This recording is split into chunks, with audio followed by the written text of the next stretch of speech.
नमस्कार दोस्तों मैं हूं जशवंत मेहता और आज हम बात करने वाले हैं इस भारतीय संविधान और भारतीय राज्य व्यवस्था के एक टॉपिक पर।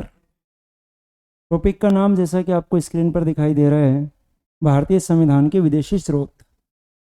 दोस्तों हम बात करेंगे कि जो हमारा संविधान है उस संविधान में किस किस देश से यानी कहाँ से क्या क्या चीज़ें कॉपी की गई हैं, कहाँ से क्या मैटर लिया गया है, उस पर दोस्तों में बात करनी है। संविधान के विदेशी स्रोत कौन कौन से हैं, कौन कौन से देश से क्या क्या मैटर कॉपी किया गया है, कहाँ से हमने क्या क्या किस किस चीज़ का प्रावधान कौन से देश से कॉपी किया, कौन से देश का संविधान पर क्या प्रभाव पड़ता है, उस बारे में आज हमें बात करनी है। देखिए, कुल मिलाकर यदि हम बात करें तो जो हमारा संविधान है उस संविधान पर विश्व के अलग अलग 10 देशों का प्रभाव है। मैंने कहा विश्व के अलग अलग 10 देशों का प्रभाव है। और इसी के साथ साथ जो 1935 ईस्वी में भारत में जो एक अधिनियम आया जिसे आप कहते हैं 1935 ईस्वी का भारत शासन अधिनियम, 1935 ईस्वी का जो भारत शासन अधिनियम आया था, इस 1935 ईस्वी के भारत शासन अधिनियम का प्रभाव है। मैंने कहा कुल मिलाकर विश्व के अलग अलग 10 देश और 1935 ईस्वी का भारत शासन अधिनियम, और उन सभी के बारे में आज आपको बात करनी है। तो शुरुआत करते हैं कि कौन से देश का क्या प्रभाव पड़ता है, कौन सा प्रावधान कौन से देश से लिया गया, उस बारे में दोस्तों में बात करनी है। चलिए शुरुआत करते हैं। सबसे पहले जो आपके सामने स्क्रीन पर आ रहा है वो सबसे पहले दोस्तों हम बात कर रहे हैं कि कौन से देश से क्या मैटर कॉपी किया गया। तो सबसे पहले 1935 के भारत शासन अधिनियम की ही बातें करें कि 1935 का जो भारत शासन अधिनियम था जिसका हमारे संविधान पर सबसे ज़्यादा प्रभाव पड़ता है। आपने कई बार ये पढ़ा भी होगा कि संविधान पर जो सबसे अधिक प्रभाव पड़ता है वो सबसे अधिक प्रभाव 1935 के भारत शासन अधिनियम का पड़ता है। क्यों कहते हैं हम ये बात? क्योंकि जो हमारा संविधान है उस संविधान में टोटल आपको पता है कि 395 अनुच्छेद, हमारे संविधान में टोटल आर्टिकल्स 395, और दोस्तों 395 में से जो 200 आर्टिकल लिए गए हैं, वो 200 अनुच्छेद लिए गए हैं, वो 1935 के भारत शासन अधिनियम से लिए गए हैं। मैंने कहा 395 में से 200 अनुच्छेद 1935 के भारत शासन अधिनियम से लिए गए हैं। 200 अनुच्छेद यहाँ से लेने के कारण हम कहते हैं कि भारतीय संविधान पर जो सबसे अधिक प्रभाव पड़ता है वो सबसे अधिक प्रभाव 1935 के भारत शासन अधिनियम का पड़ता है। यहाँ क्या क्या चीज़ें 1935 के भारत शासन अधिनियम से ली गई हैं, तो चलिए एक एक पॉइंट पर अगर हम बात करें तो देखिए सबसे पहला पॉइंट आपके सामने आता है राज्यपाल का कार्यालय। राज्यपाल के कार्यालय का जो प्रावधान लिया गया वो 1935 के अधिनियम से लिया गया। कुछ एक बातें मैं सीधे सीधे तौर पर आपको बताता हुआ चल रहा हूँ और जहाँ कुछ समझने की बात आएगी तो वहाँ हम समझते हुए भी चलेंगे। तो राज्यपाल के राज्यपाल का जो कार्यालय, ये जो प्रावधान लिया गया है दोस्तों, ये 1935 के अधिनियम से। दूसरे पॉइंट पर यदि हम बात करें तो न्यायपालिका का जो प्रावधान है कि न्यायपालिका होनी चाहिए, न्यायिक व्यवस्था के लिए न्यायपालिका, इसका जो प्रावधान लिया गया वो 1935 के अधिनियम से लिया गया। तीसरे पॉइंट पे यदि हम बात करें तो पब्लिक सर्विस कमीशन, लोक सेवा आयोग, पब्लिक सर्विस कमीशन, लोक सेवा आयोग का जो प्रावधान लिया गया वो दोस्तों 1935 के अधिनियम से। और इसी के साथ साथ जो प्रशासनिक विवरण है, जो प्रशासनिक व्यवस्थाएं हैं, जो भी एडमिनिस्ट्रेशन को लेकर जितने भी प्रोविजन हैं वो 1935 के अधिनियम से लिए गए हैं। ये दोस्तों प्रावधान पड़ते हैं, ये जो प्रभाव पड़ता है हमारे संविधान पर 1935 के भारत शासन अधिनियम का। और ये ध्यान रखें आप साथ में कि हमारे संविधान पर जो सबसे अधिक प्रभाव है वो सबसे अधिक प्रभाव 1935 के भारत शासन अधिनियम का ही पड़ता है। अगले पॉइंट पर हम बात करें, मैंने कहा 1935 के भारत शासन अधिनियम के अलावा विश्व के अलग अलग 10 देशों का प्रभाव इस पर और है। तो कौन कौन से देश का क्या क्या प्रभाव है, देखिए बात करते हैं। सबसे पहले आपके सामने आ रहा है संयुक्त राज्य अमेरिका। सबसे पहले आपके सामने आया दोस्तों संयुक्त राज्य America, United states of America, USA. USA का हमारे संविधान पर क्या प्रभाव है, यूएसए के संविधान से क्या क्या हमारे संविधान में ग्रहण किया गया, कौन कौन सी व्यवस्थाएं हमारे संविधान में अपनाई गई, उसके बारे में हम बात करें तो सबसे पहला पॉइंट आपके सामने आता है मौलिक अधिकार, फंडामेंटल राइट्स। सबसे पहले आपके सामने आता है दोस्तों फंडामेंटल राइट्स, मौलिक अधिकार। मौलिक अधिकारों की जो व्यवस्था ली गई है वो मौलिक अधिकार जो हमारे संविधान के भाग 3, और भाग 3 में भी यदि हम बात करें तो भाग 3 में आर्टिकल 12 से लेकर 35 तक, आर्टिकल 12 से लेकर आर्टिकल 35 तक मौलिक अधिकारों की जो व्यवस्था है वो मौलिक अधिकारों की व्यवस्था वो संयुक्त राज्य अमेरिका से ली गई है। दूसरी बात दोस्तों, प्रस्तावना का विचार, idea of preamble. Idea of preamble, यदि प्रस्तावना के विचार की मैं बात करता हूं, प्रस्तावना के आइडिया की मैं बात करता हूं, तो दोस्तों आइडिया जो हमारे संविधान की जो प्रस्तावना है उसका जो आइडिया हमें मिला है वो आइडिया भी हमें यूएसए से मिला हुआ है। तीसरे पॉइंट पे हम बात करें उपराष्ट्रपति का पद, पोस्ट ऑफ वाइस प्रेसिडेंट। अगर वाइस प्रेसिडेंट की हम बात करें, उपराष्ट्रपति की हम बात करें, तो पोस्ट ऑफ वाइस प्रेसिडेंट, उपराष्ट्रपति का जो पद है वो भी दोस्तों संयुक्त राज्य अमेरिका से लिया गया है। इसी के साथ साथ हम बात करें महाभियोग प्रक्रिया, इम्पीचमेंट प्रोसेस। इम्पीचमेंट प्रोसेस जो कि राष्ट्रपति पर इम्पीचमेंट प्रोसेस आता है बाय द आर्टिकल 61, अनुच्छेद 61 में जो महाभियोग प्रक्रिया का जो प्रावधान है वो महाभियोग प्रक्रिया भी संयुक्त राज्य अमेरिका से कॉपी की गई है, वो भी संयुक्त राज्य अमेरिका से लिया गया है। इसी के साथ साथ वित्तीय आपातकाल, फाइनेंशियल इमरजेंसी आर्टिकल 360, आर्टिकल 360 में जो वित्तीय आपातकाल का प्रावधान है वो भी दोस्तों संयुक्त राज्य अमेरिका से लिया गया है। इसी के साथ साथ स्वतंत्र एवं निष्पक्ष न्यायपालिका, न्यायपालिका की स्वतंत्रता और न्यायपालिका निष्पक्ष होगी, ये जो प्रावधान है ये प्रावधान भी दोस्तों अमेरिका से लिया गया। और इसी के साथ साथ न्यायिक पुनरावलोकन, जुडिशियल रिव्यू। अगर न्यायिक पुनरावलोकन की बात करें, जुडिशियल रिव्यू की बात करें, आर्टिकल 137, आर्टिकल 137 जो कि न्यायिक पुनरावलोकन से संबंधित है, ये प्रावधान जो लिया गया ये प्रावधान भी संयुक्त राज्य अमेरिका से लिया गया। यहाँ पर बीच में मैं एक बार आपको थोड़ा सा बता दूं कि न्यायिक पुनरावलोकन का मतलब क्या है। देखिए समझिए आप एक बार कि न्यायिक पुनरावलोकन का मतलब क्या है, किससे कहेंगे आप न्यायिक पुनरावलोकन। तो दोस्तों हमारे संविधान का जो आर्टिकल 137 है, आर्टिकल 137, आर्टिकल 137 जो कि न्यायिक पुनरावलोकन से संबंधित है, जुडिशियल रिव्यू से संबंधित है। क्या है इसका मतलब, उस चीज को आप समझें। देखो दोस्तों अगर हम न्यायिक पुनरावलोकन की बात करें तो न्यायिक पुनरावलोकन को मैं आपको दो तरीके से समझाने की कोशिश कर रहा हूं। न्यायिक पुनरावलोकन जिसे हम अलग अलग दो अर्थों में बात कर लें कि न्यायिक पुनरावलोकन का क्या अर्थ है। तो पहले अर्थ में यदि मैं बात करूं तो देखिए जो भारत का सुप्रीम कोर्ट है, अगर सुप्रीम कोर्ट ने किसी भी विवाद में अगर कोई भी निर्णय दिया, अगर सुप्रीम कोर्ट ने किसी भी विवाद में कभी कोई निर्णय दिया, कोई फैसला दिया, आगे चलकर जब परिस्थितियां बदलेंगी, जब कंडीशंस बदलेंगी, आगे चलकर अगर कभी भी सुप्रीम कोर्ट को ऐसा लगता है कि ये जो निर्णय हमने दिया था यह निर्णय उस समय की स्थितियों को देखते हुए, उस समय की परिस्थितियों को देखते हुए सही था, लेकिन अब परिस्थितियां बदल चुकी हैं और वर्तमान परिस्थितियों पर यह निर्णय सही तरीके से लागू नहीं होता है, तो सुप्रीम कोर्ट अपने द्वारा दिए गए इस निर्णय को आगे चलकर बदल सकता है। That is judicial review. इसे कहा जाता है न्यायिक पुनरावलोकन। तो न्यायिक पुनरावलोकन का सीधा सा मतलब जो आपके सामने निकल के आया, सीधे तौर पर मैं कह सकता हूं कि सुप्रीम कोर्ट अपने द्वारा दिए गए निर्णय को कभी भी बदल सकता है। इसे न्यायिक पुनरावलोकन। कई बार आपने देखा है, जैसे मौलिक अधिकार के टॉपिक की आप बात करेंगे, सबसे पहला एक केस हुआ था शंकरी प्रसाद वर्सेज बिहार राज्य।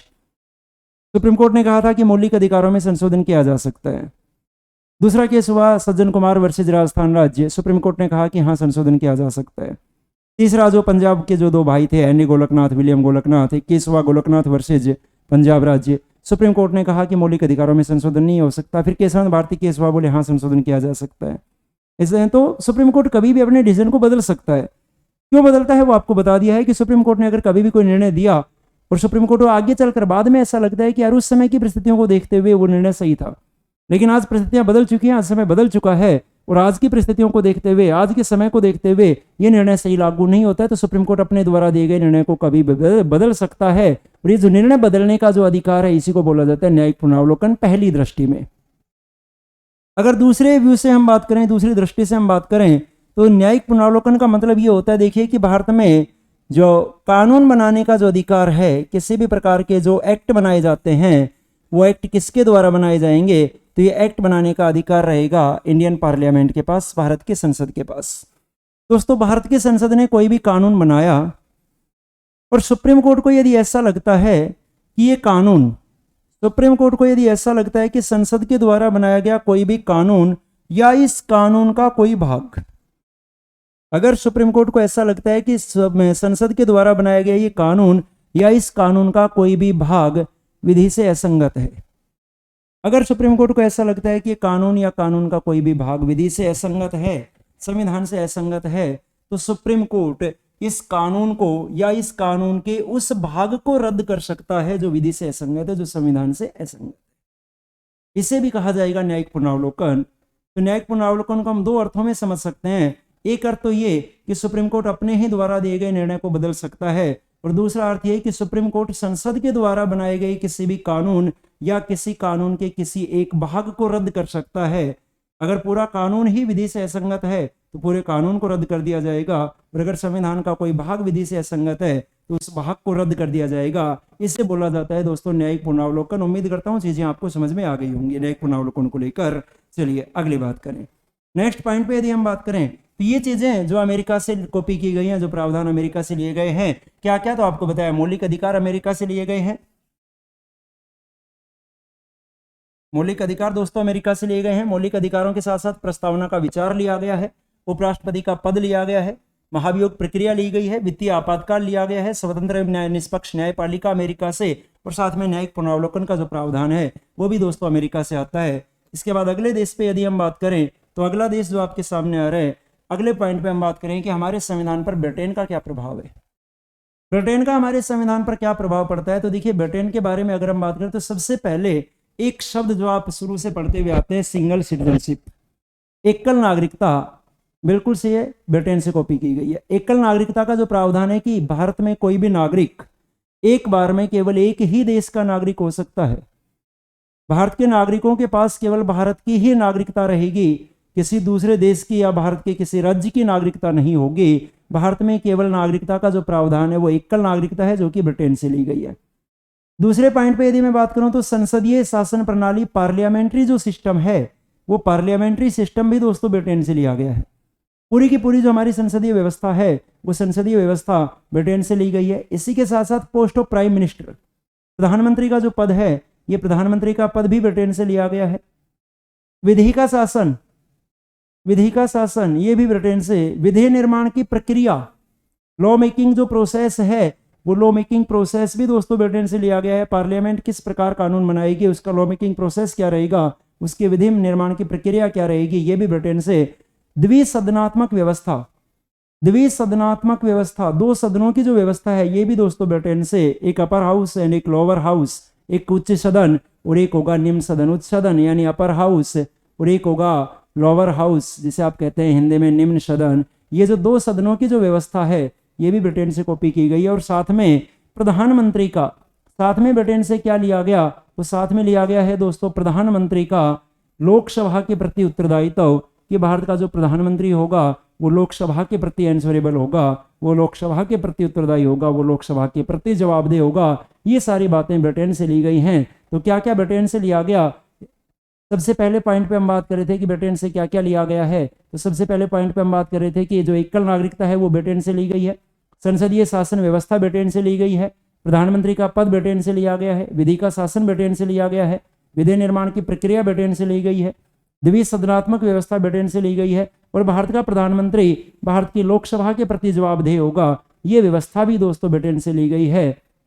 चलिए अगले पॉइंट पे यदि हम बात करें कि अगले कौन से देश की बात करें, तो ब्रिटेन के बाद हम बात करें आयरलैंड, कि आयरलैंड से हमारे संविधान में क्या लिया गया। तो देखिए आयरलैंड से, एक तो दोस्तों आयरलैंड से राज्य के नीति निर्देशक तत्व, डायरेक्टिव प्रिंसिपल्स और स्टेट पॉलिसी, जिसे आप शॉर्ट में कहते हैं डीपीएसपी। भारतीय संविधान का आर्टिकल 36 से लेकर आर्टिकल 51 तक जो डीपीएसपी आते हैं, आर्टिकल 36 से लेकर आर्टिकल 51 तक जो राज्य के नीति निर्देशक सिद्धांतों का जो प्रावधान है, ये दोस्तों आयरलैंड से प्रभावित हैं। दूसरे पॉइंट पे हम बात करें, ये यहाँ पर लिखा हुआ है दोस्तों राष्ट्रपति, ये थोड़ा सा मिसप्रिंट है, ये यहाँ पे राष्ट्रपति लिखा हुआ है। राष्ट्रपति, राष्ट्रपति की जो निर्वाचन प्रक्रिया है, राष्ट्रपति का जो इलेक्शन प्रोसेस है, राष्ट्रपति का इलेक्शन प्रोसेस जो लिया गया है, वो राष्ट्रपति का इलेक्शन प्रोसेस भी आयरलैंड से लिया गया है। राष्ट्रपति का इलेक्शन प्रोसेस जो आता है दोस्तों आर्टिकल 55 में, आर्टिकल 55 में जो राष्ट्रपति का इलेक्शन प्रोसेस आता है कि भारत का राष्ट्रपति कौन से प्रोसेस से इलेक्टेड होगा, राष्ट्रपति का इलेक्शन प्रोसेस जिसे आप कहते हैं single transferable indirect voting system, Hindi में जैसे आप बोलते हैं एकल संक्रमणीय मत प्रणाली, वो single transferable indirect voting system, वो भी आयरलैंड से लिया गया है।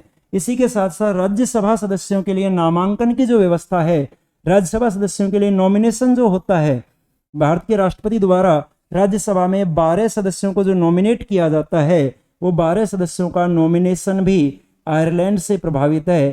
साथ में ये भी ध्यान रखें कि ये 12 सदस्यों का जो नॉमिनेशन होता है ये कौन कौन सी कैटेगरी से लिए जाते हैं। तो इन 12 सदस्यों को दोस्तों लिया जाएगा कला के क्षेत्र से, कला के साथ साथ विज्ञान के क्षेत्र से, विज्ञान के साथ साथ साहित्य और साथ में समाज सेवा। 4 ऐसे क्षेत्र जिन क्षेत्रों से 12 सदस्यों को नॉमिनेट किया जाता है, कला, विज्ञान, साहित्य और समाज सेवा। आर्ट है, साइंस है, लिटरेचर है एंड सोशल सर्विस। इन 4 क्षेत्रों से जो 12 सदस्यों को जो नॉमिनेट किया जाता है वो 12 सदस्यों का नॉमिनेशन ये भी दोस्तों भारतीय संविधान में आयरलैंड से प्रभावित है। तो आयरलैंड में अगर हम बात करें तो 3 ऐसे प्रावधान, राज्य के नीति निषेध तत्व यानी डीपीएसपी, राष्ट्रपति का इलेक्शन प्रोसेस और राज्यसभा सदस्यों का नॉमिनेशन, जो राज्यसभा में 12 सदस्य नॉमिनेट होंगे, ये 3 चीजें आयरलैंड से प्रभावित हैं। अगले देश पे यदि हम बात करें तो अगला देश आपके सामने लिखा हुआ है कनाडा।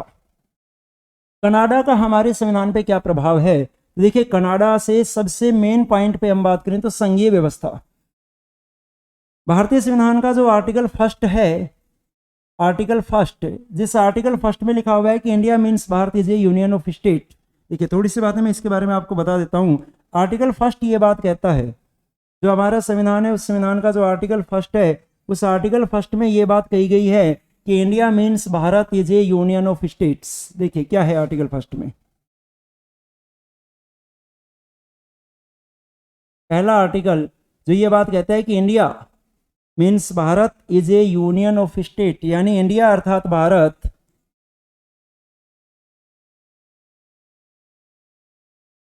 इंडिया अर्थात भारत राज्यों का एक संघ है। India means Bharat is A union of states. सबसे पहली बात कि यहां से यदि आपसे पूछा जाए कि हमारे संविधान में हमारे देश के लिए किन नामों का इस्तेमाल किया गया है, जो हमारा कॉन्स्टिट्यूशन है उस हमारे कॉन्स्टिट्यूशन में हमारे देश के लिए किन नामों का इस्तेमाल किया गया है, तो ध्यान रखना कि हमारे संविधान में हमारे देश के लिए 2 नाम आते हैं। एक नाम आता है इंडिया और एक नाम आता है Bharat. India that indicates urban population and Bharat, ये जो शब्द है ये दिखाता है ग्रामीण जनसंख्या, रूरल पॉपुलेशन को। यानी भारत की शहरी जनसंख्या के लिए इंडिया शब्द का इस्तेमाल किया गया और भारत की ग्रामीण जनसंख्या के लिए भारत शब्द का इस्तेमाल किया गया। तो एक तो ये याद रखें कि हमारे संविधान में हमारे देश के लिए 2 नामों का इस्तेमाल किया गया है। एक शहरी जनसंख्या को दर्शाता है, शहरी क्षेत्र को दर्शाता है, और एक ग्रामीण क्षेत्र को दर्शाता है। ग्रामीण क्षेत्र को दर्शाने के लिए भारत शब्द का प्रयोग और शहरी क्षेत्र को दर्शाने के लिए इंडिया शब्द का प्रयोग, जो आर्टिकल फर्स्ट में किया गया है। आर्टिकल फर्स्ट जो कहता है कि India means Bharat is A union of states. अगली बात की देखिए, भारत के लिए, हमारे देश के लिए संविधान में 2 नामों का इस्तेमाल किया गया, एक इंडिया का और एक भारत का। अगले पॉइंट पे यदि मैं आपसे बात करूं कि अगर किसी भी प्रकार का कोई इंटरनेशनल एग्रीमेंट होगा, अगर किसी भी प्रकार का कोई अंतर्राष्ट्रीय समझौता होगा, किसी भी दूसरे देश के साथ कोई एग्रीमेंट होगा, जैसे मान लीजिए एक तरफ हमारा देश है और एक तरफ यूएसए है, एक तरफ अमेरिका है, दोनों देशों के बीच में यदि किसी भी प्रकार का कोई एग्रीमेंट होगा तो उस एग्रीमेंट में, उस समझौते में दोनों देशों का जो नाम लिखा जाएगा, तो उस समझौते में हमारे देश का नाम क्या लिखा जाएगा, क्योंकि हमारे देश के 2 नाम है, एक हमारे देश का नाम है इंडिया और एक हमारे देश का नाम है भारत। लेकिन जो एग्रीमेंट होगा उस एग्रीमेंट में केवल एक ही नाम का प्रयोग किया जाएगा। तो ध्यान रखना कि हमारे संविधान में भले ही हमारे देश के लिए 2 नामों का प्रयोग किया गया है, लेकिन जितने भी इंटरनेशनल एग्रीमेंट होते हैं वो सारे के सारे एग्रीमेंट इंडिया के नाम से होते हैं। यानी सभी प्रकार के अंतरराष्ट्रीय समझौतों में इंडिया शब्द का इस्तेमाल किया जाता है। ये बात आती है आर्टिकल फर्स्ट में। अब देखिए आर्टिकल फर्स्ट आपको क्या बताता है? आर्टिकल फर्स्ट बताता है कि India is A union, Bharat है वो भारत एक प्रकार का संघ है। और ये संघीय व्यवस्था जो ली गई है, ये संघीय व्यवस्था दोस्तों ली गई है कहां से? तो यहां मैं बात कर रहा हूं कि संघीय व्यवस्था ली गई है कनाडा से। ये कनाडा का प्रभाव पड़ता है। कनाडा का दूसरा प्रभाव क्या है? कनाडा का दूसरा प्रभाव पड़ता है कि जो अवशिष्ट शक्तियां हैं, जो अवशिष्ट शक्तियां हैं, वो अवशिष्ट शक्तियां केंद्र में निहित होंगी। अवशिष्ट शक्तियां केंद्र में निहित होंगी। अवशिष्ट शक्तियों पर जो कानून बनाने की, जो नियम बनाने का जो अधिकार रहेगा वो सेंट्रल गवर्नमेंट के पास रहेगा, वो यूनियन गवर्नमेंट के पास रहेगा। ये अवशिष्ट शक्तियों का केंद्र में निहित होना, ये व्यवस्था भी कनाडा से ली गई है। अगला प्रावधान कि केंद्र द्वारा राज्यों में राज्यपालों की नियुक्ति की जाएगी। सेंटर के द्वारा हर एक स्टेट में एक गवर्नर अपॉइंट किया जाएगा, हर एक राज्य में एक राज्यपाल की नियुक्ति की जाएगी। ये जो प्रावधान आता है ये भी दोस्तों कनाडा से।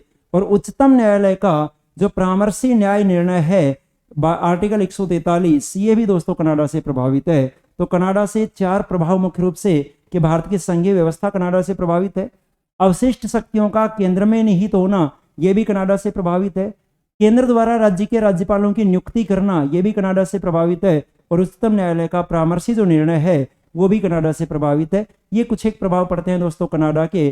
कनाडा के बाद यदि हम बात करें तो अगला जो देश आपके सामने है ऑस्ट्रेलिया का हमारे संविधान पे क्या प्रभाव पड़ता है। देखिए ऑस्ट्रेलिया को लेकर बात करें तो एक तो जो समवर्ती सूची है 7वीं अनुसूची, भारतीय संविधान की जो 7th शेड्यूल है, भारतीय संविधान की जो 7वीं अनुसूची है, जिस 7वीं अनुसूची में केंद्र और राज्य के बीच विषयों को बांटा गया है। इस 7वीं अनुसूची में केंद्र और राज्य के बीच विषयों को बांटा गया है कि कौन से विषय पर केंद्र का अधिकार रहेगा और कौन से विषय पर राज्य का अधिकार रहेगा। तो यहाँ पर केंद्र और राज्य के बीच जब हमने विषयों को बांटा तो यहाँ पर हमने 3 सूचियां बना दी। एक हमने बनाई यूनियन लिस्ट, संघ सूची। संघ सूची में वो सब्जेक्ट रखे गए, वो विषय रखे गए जिन पर केंद्र का अधिकार है। एक हमने बनाई स्टेट लिस्ट यानी राज्य सूची। राज्य सूची में वो विषय रखे गए जिन पर राज्य का अधिकार रहेगा। और तीसरी जो लिस्ट बनाई गई है कॉन्करेंट लिस्ट, जिसे आप कहते हैं समवर्ती सूची। समवर्ती सूची में वो विषय आएंगे जिन पर केंद्र और राज्य दोनों का बराबर अधिकार होगा। तो दोस्तों ये समवर्ती सूची का जो प्रावधान लिया गया है, ये समवर्ती सूची का प्रावधान ऑस्ट्रेलिया से लिया गया है, सबसे पहली बात। दूसरा, व्यापार और वाणिज्य की जो स्वतंत्रता है, व्यापार और वाणिज्य की स्वतंत्रता, फ्रीडम ऑफ ट्रेड, ये भी लिया गया है ऑस्ट्रेलिया से। और संसद के दोनों सदनों की संयुक्त बैठक, joint sitting of the parliament by the article 108, भारतीय संविधान का जो आर्टिकल 108 जो ये प्रावधान करता है कि अगर संसद के दोनों सदनों में किसी भी विषय पर, किसी भी विधेयक पर मतभेद पैदा होगा तो भारत का राष्ट्रपति ज्वाइंट सिटिंग बुला सकता है, संयुक्त बैठक बुला सकता है। ये संयुक्त बैठक का जो प्रावधान है, ये संयुक्त बैठक का प्रावधान भी दोस्तों ऑस्ट्रेलिया से लिया गया है। तो ऑस्ट्रेलिया से आती है समवर्ती सूची, व्यापार की स्वतंत्रता और संसद के दोनों सदनों की संयुक्त बैठक। संयुक्त बैठक का प्रावधान ऑस्ट्रेलिया से। इसके बाद यदि अगले देश की हम बात करें तो अगला जो देश आपके सामने आता है वो है जर्मनी। जर्मनी से क्या लिया गया? जर्मनी से लिए गए आपातकालीन प्रावधान, इमरजेंसी प्रोविजन जो हैं, आपातकाल को लेकर जो प्रावधान है वो जर्मनी से। आपातकाल के समय मौलिक अधिकारों का स्थगन, कि जो जब भी इमरजेंसी लगेगी तो इमरजेंसी के दौरान जो हमारे फंडामेंटल राइट्स हैं, जो हमारे मौलिक अधिकार हैं वो टर्मिनेट हो जाएंगे। ये जो प्रावधान है ये जर्मनी से लिया गया है। जब भी इमरजेंसी लगती है तो आर्टिकल 20 और 21 को छोड़कर, आर्टिकल 20 और आर्टिकल 21, इन दोनों आर्टिकल्स को छोड़कर जो हमारे मौलिक अधिकार हैं वो टर्मिनेट हो जाते हैं, हमारे मौलिक अधिकार स्थगित हो जाते हैं। ये प्रावधान भी जर्मनी से लिया गया है। ध्यान रखना कि आर्टिकल 20 कभी भी टर्मिनेट नहीं होगा, आर्टिकल 21 कभी भी टर्मिनेट नहीं होगा। Article 20 that is single punishment for single offence, एक अपराध के लिए एक दंड, एक व्यक्ति को एक अपराध के लिए एक ही बार सजा दी जाएगी। ये प्रावधान आर्टिकल 20 में आता है, कभी भी टर्मिनेट नहीं होता है। Article 21 that is right to living, right to self defence, आत्मरक्षा का अधिकार, जीवन जीने का अधिकार, राइट टू प्राइवेसी, निजता का अधिकार, ये सब आर्टिकल 21 में आते हैं, आर्टिकल 21 में आते हैं। तो ये दोनों आर्टिकल ऐसे आर्टिकल हैं जो कभी भी टर्मिनेट नहीं होते। जैसे इमरजेंसी लगेगी तो सभी मौलिक अधिकार टर्मिनेट हो जाएंगे आर्टिकल 20 और 21 को छोड़कर। एक बात और यहाँ पे ध्यान रखना कि इमरजेंसी के दौरान सबसे पहले कौन से मौलिक अधिकार को स्थगित किया जाता है, तो सबसे पहले जो टर्मिनेट होगा वो होगा आर्टिकल 19। आर्टिकल 19 को सबसे पहले स्थगित किया जाएगा। आवश्यकता पड़ी तो बचे हुए मौलिक अधिकार भी स्थगित किए जा सकते हैं, लेकिन आर्टिकल 20 और 21 कभी भी स्थगित नहीं होंगे। ये जो इमरजेंसी प्रोविजन है, ये इमरजेंसी प्रोविजन दोस्तों हमारे संविधान में लिए गए हैं जर्मनी से। जर्मनी के बाद अगले देश पे यदि हम बात करें तो जर्मनी के बाद आता है सोवियत संघ, जिसे आप कहते हैं रूस। सोवियत संघ का हमारे संविधान पे क्या प्रभाव पड़ता है? तो दोस्तों सोवियत संघ के लिए गए हैं फंडामेंटल ड्यूटीज, मौलिक कर्तव्य। और यहाँ थोड़ी सी बात एक बार मैं आपको बता दूं मौलिक कर्तव्य के बारे में, क्योंकि एक इंपॉर्टेंट पॉइंट है। सबसे पहली बात की जो मौलिक कर्तव्य हैं, मौलिक कर्तव्य जो हमारे संविधान के आर्टिकल 51A में आते हैं। आर्टिकल 51 मौलिक कर्तव्य, जो हमारा बेसिक कॉन्स्टिट्यूशन था उसमें भले ही फंडामेंटल ड्यूटीज नहीं थी, लेकिन जो हमारा मॉडर्न कॉन्स्टिट्यूशन है उसमें 11 फंडामेंटल ड्यूटी आपके सामने आती हैं। आर्टिकल 51A और आर्टिकल 51A के सेंटेंस, आर्टिकल 51A के सेंटेंस ए से लेकर के तक आप देख लेंगे, ए से लेकर के तक 11 सेंटेंस हो जाएंगे। ये 11 मौलिक कर्तव्य आपके सामने आते हैं जो जोड़े गए थे ऑन द रिकमेंडेशन ऑफ सरदार स्वर्ण सिंह कमेटी। एक कमेटी बनाई गई थी जिस कमेटी का नाम है सरदार स्वर्ण सिंह कमेटी। इस सरदार स्वर्ण सिंह कमेटी की सिफारिश पर, इसके रिकमेंडेशन पर मौलिक कर्तव्यों को संविधान में ऐड किया गया था। सबसे पहला प्रश्न तो आपसे यही पूछा जाता है कि मौलिक अधिकार कौन सी कमेटी की सिफारिश पर जोड़े गए, तो आपका आंसर होगा कि सरदार स्वर्ण सिंह कमेटी की सिफारिश पर जोड़े गए। दूसरा जो प्रश्न यहाँ से पूछा जाता है वो दूसरा प्रश्न ये पूछा जाता है कि इन मौलिक अधिकारों को, फंडामेंटल ड्यूटीज को कब हमारे संविधान में जोड़ा गया, तो ध्यान रखेंगे कि fundamental duties were added by the 42nd amendment. हमारे संविधान का जो 42nd अमेंडमेंट हुआ था कब हुआ था? 1976 at the time of Indira Gandhi. उस समय प्रधानमंत्री हुआ करते इंदिरा गांधी। तो इंदिरा गांधी के समय संविधान के 42वें संशोधन द्वारा 10 मौलिक कर्तव्य हमारे संविधान में जोड़े गए थे। शुरू में 10 मौलिक कर्तव्य जोड़े गए थे और बाद में जो 86th अमेंडमेंट हुआ है, जो 86वां संशोधन हुआ है, ये 86वां संशोधन जो हुआ था 2002 में, इस समय भारत के जो प्रधानमंत्री हुआ करते श्रीमान AB वाजपेयी, अटल बिहारी वाजपेयी, यहाँ 86वें संशोधन द्वारा 11वां मौलिक कर्तव्य जोड़ा गया और 11वां जो मौलिक कर्तव्य है वो है शिक्षा। ये 11वां मौलिक कर्तव्य भारत के हर एक माता पिता को ये कर्तव्य सौंपता है कि भारत के हर एक माता पिता का ये कर्तव्य होगा कि वह अपने बच्चों को उचित शिक्षा दिलाने के लिए प्रेरित करे, वह अपने बच्चों को शिक्षा दिलाए। ये हर एक माता पिता का कर्तव्य होगा। तो ये फंडामेंटल ड्यूटीज, ये मौलिक कर्तव्य जो लिए गए हैं, ये मौलिक कर्तव्य दोस्तों लिए गए हैं, ये रसिया से लिए गए हैं। दूसरा रसिया से क्या लिया गया? तो रसिया से लिया गया प्रस्तावना में न्याय का प्रावधान, प्रस्तावना में न्याय के आदर्श, जो मैं प्रस्तावना के टॉपिक में आपको पढ़ा भी चुका हूं कि प्रस्तावना में जो 3 प्रकार का न्याय है, social justice, political justice and economical justice, सामाजिक न्याय, राजनीतिक न्याय और आर्थिक न्याय, ये तीनों प्रकार के न्याय का प्रावधान ये रसिया से लिया गया है। तो रसिया से 2 चीजें, एक आता है मौलिक कर्तव्य और एक आता है न्याय के आदर्श, प्रोविजन ऑफ जस्टिस, ये रसिया से लिया गया है। रसिया के बाद यदि हम बात करें कि रसिया के बाद हमारे संविधान पे कौन से देश का प्रभाव, तो रसिया के बाद दोस्तों बात करो कि हमारे संविधान पे फ्रांस का क्या प्रभाव है, फ्रेंच का क्या प्रभाव है। तो फ्रांस से दोस्तों ली गई है गणतंत्रात्मक व्यवस्था। हमारा जो देश है जो एक गणतंत्र है, ये गणतंत्र की जो व्यवस्था ली गई है ये फ्रांस से ली गई है। इसके अलावा प्रस्तावना में समानता, स्वतंत्रता और बंधुता की जो भावना ली गई है ये भी फ्रेंच रेवोल्यूशन से ली गई है। तो आपके संविधान की प्रस्तावना में जो 3 वर्ड आते हैं, इक्वलिटी, लिबर्टी एंड फ्रेटर्निटी, समानता, स्वतंत्रता और बंधुता, ये जो तीनों वर्ड उठाए गए हैं ये भी फ्रांस की क्रांति से उठाए गए हैं। तो फ्रांस के 2 प्रभाव आपको देखने को मिलेंगे। गणतंत्र की व्यवस्था फ्रांस से प्रेरित है और प्रस्तावना में समानता, स्वतंत्रता और बंधुता के आदर्श लिए गए हैं, वो भी दोस्तों फ्रांस से लिए गए हैं। फ्रांस के बाद यदि हम अगले देश पर बात करें तो अगला देश फ्रांस के बाद आता है दोस्तों दक्षिणी अफ्रीका। और लास्ट पॉइंट पे आपसे बात कर रहा हूं कि दक्षिण अफ्रीका का क्या प्रभाव है। तो दक्षिण अफ्रीका का प्रभाव पड़ता है राज्यसभा के सदस्यों का निर्वाचन। जो राज्यसभा के सदस्य होंगे वो किस प्रकार से इलेक्टेड होंगे, उनको किस प्रकार चुना जाएगा, उनको किस प्रकार चुनकर राज्यसभा में भेजा जाएगा, ये जो प्रावधान लिया गया है ये दक्षिण अफ्रीका से लिया गया है। और इसी के साथ प्रोसेस ऑफ द अमेंडमेंट, कि हमारा जो कॉन्स्टिट्यूशनल अमेंडमेंट जितने भी होंगे, संविधान में जितने भी संशोधन होंगे, उनका प्रोसेस क्या रहेगा, उनका प्रोसीजर क्या रहेगा, ये पूरी की पूरी जो प्रक्रिया ली गई है ये प्रक्रिया दोस्तों दक्षिण अफ्रीका से ली गई है। तो ये हमने बातें की हैं कि हमारे संविधान पर कौन कौन से देश का क्या प्रभाव पड़ता है, 1935 के अधिनियम का क्या प्रभाव पड़ता है। एक महत्वपूर्ण टॉपिक, एक महत्वपूर्ण रोल ये टॉपिक अदा करता है एग्जाम में। तो जो भी चीज़ें आपको बताई हैं उम्मीद करता हूं कि आपको समझ में आई होंगी और कोशिश करना इन्हें साथ साथ याद करने की। ठीक है दोस्तों, धन्यवाद। फिर मिलेंगे आगे एक नई क्लास में नई वीडियो के साथ। धन्यवाद।